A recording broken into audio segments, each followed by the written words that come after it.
خب عاطفه جون الان دارین چی کار میکنید؟ یکم راجع به دستگاهتون توضیح میدی عزیزم؟ بله عزیزم.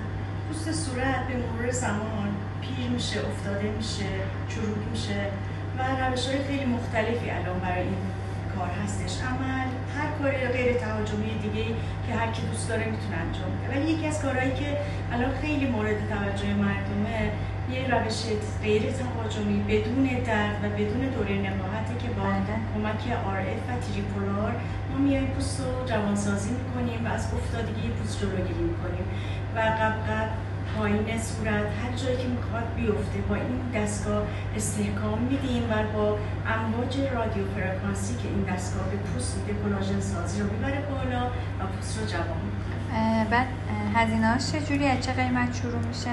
بستگی داره ببینیم چند جلسه لازم دارن زیباچوامون